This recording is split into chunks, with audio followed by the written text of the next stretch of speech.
eux-mêmes de la vie des Africains et vont négocier en position de faiblesse, vont négocier comme des larbins.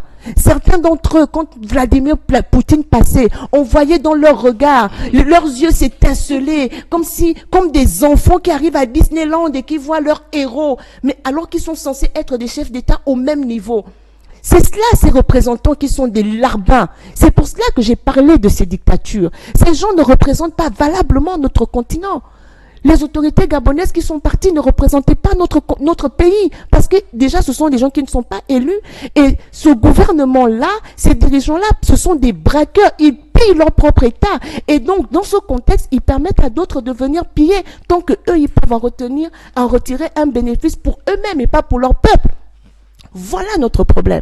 C'est pour cela que moi je pars du principe que c'est bien d'indexer l'impérialisme. Oui, nous devons dénoncer l'impérialisme. Nous devons dénoncer tous ceux qui veulent prendre le pouvoir, qui veulent nous asservir. Mais nous devons aussi dénoncer ceux de l'intérieur, qui sont leurs complices. Et dire que ces gens ne sont pas dignes de nous représenter.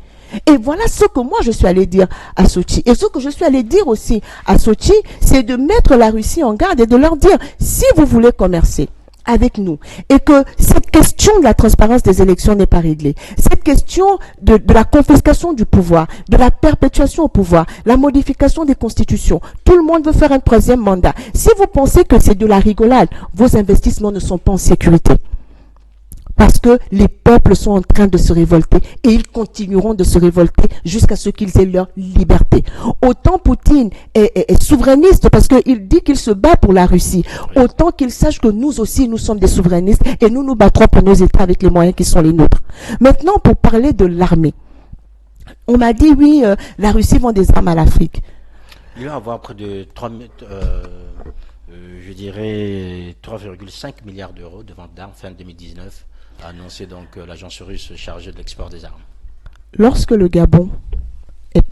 Ali Bongo est parti au sommet Chine-Afrique, qu'est-ce qu'il a ramené?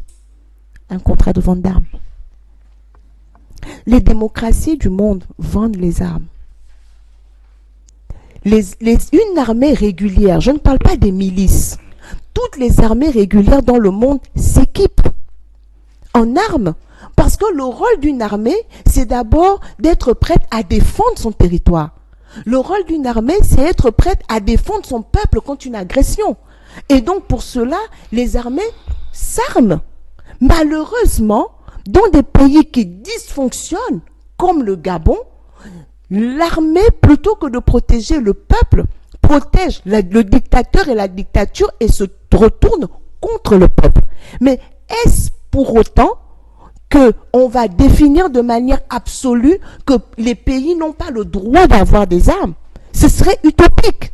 Sinon, on supprime les armées. Un pays qui ne s'arme pas, c'est la Suisse, il n'y a pas d'armée là-bas. Le principe même d'une armée, c'est qu'elle doit acheter des armes. Or, aujourd'hui, dans la guerre entre les puissances qui vendent les armes, certains trouvent logique d'acheter des armes d'une grande puissance et de ne pas en acheter d'une autre. Aujourd'hui, parmi tous les conflits qu'il y a sur le continent africain, est-ce que toutes les armes sont russes? Donc je ne suis pas en train de défendre la Russie, mais il faut qu'on soit logique avec nous-mêmes à un moment donné. On ne va pas nous dire n'entretenons aucun partenariat avec la Russie, aucun partenariat économique, aucun partenariat diplomatique, parce que la Russie va vendre les armes. Quel est l'autre pays? Quel est l'autre pays qui ne vend pas les armes en Afrique? Qui ne vend pas les armes? La Chine vend les armes en Afrique. La France vend les armes. Les États-Unis vendent les armes. Donc c'est un argument fallacieux.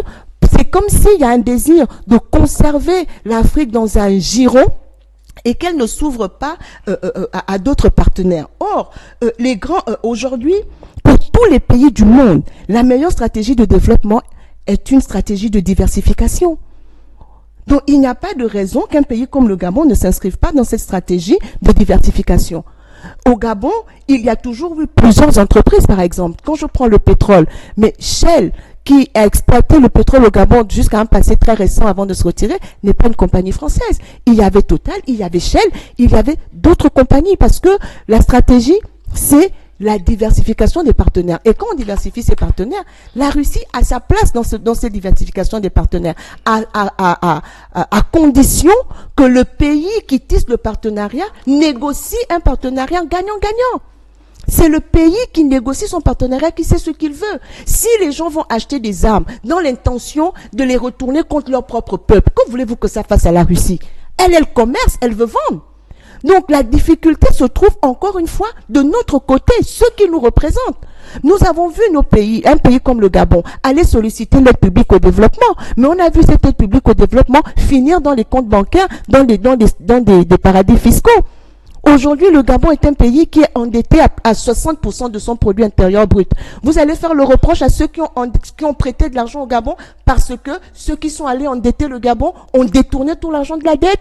Vous allez leur faire le reproche, ils ont donné, oui, ils n'avaient pas...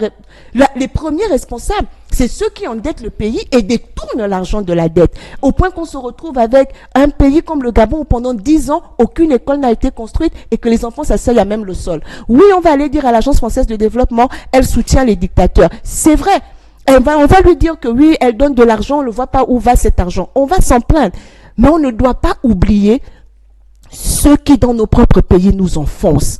Et c'est cela, moi, mon cheval de bataille, parce que c'est facile de pointer du doigt, c'est facile d'attaquer l'impérialisme, c'est facile de tout mettre sur le dos de la France. Elle a sa part de responsabilité, mais on ne peut pas dédouaner ceux qui gouvernent nos États. Parce que lorsqu'ils volent, ils le font de leur propre chef. On ne peut pas dédouaner le gouvernement gabonais, lorsqu'il vole, il le fait de son propre chef. Et donc, ces questions-là, on doit régler nos questions de souveraineté d'abord. Qu'est-ce que nous voulons ? Qu'est-ce que nous voulons? Ceux qui gouvernent, ceux qui vont parler au nom du Gabon, qu'est-ce qu'ils veulent pour le peuple gabonais?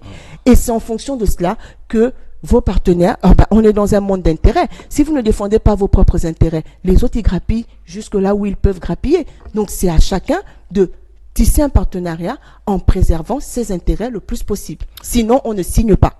Voilà, signer, préserver ses intérêts, dites-vous, Laurent. Donc, vous parlez de souveraineté. Nous avons vu là-bas à Sochi 43 chefs d'État réunis autour d'un homme, Vladimir Poutine.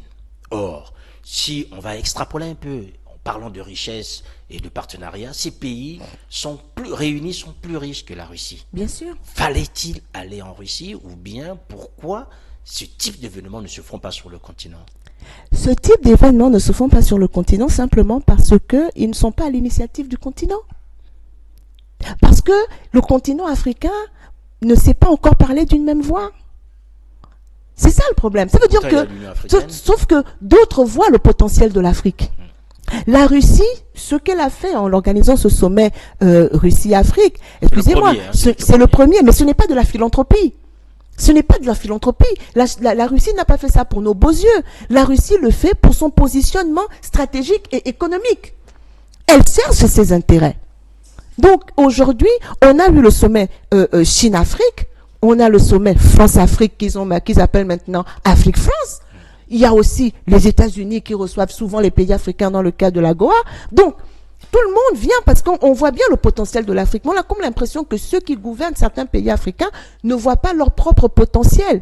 Et donc, s'ils vont parce qu'on les appelle, espérons qu'en y allant, ils ont pris au moins la peine de réfléchir sur ce qu'ils vont attendre de ce partenariat et sur ce qu'eux aussi ont à offrir dans un partenariat. Parce que dans un partenariat, vous voyez, les gens n'arrêtent pas de nous dire, mais oui, mais qu'est-ce que la Russie peut apporter? Qu'est-ce que la Russie peut donner? Mais qu'est-ce que l'Afrique peut donner? Qu'est-ce que l'Afrique peut apporter? Les matières premières.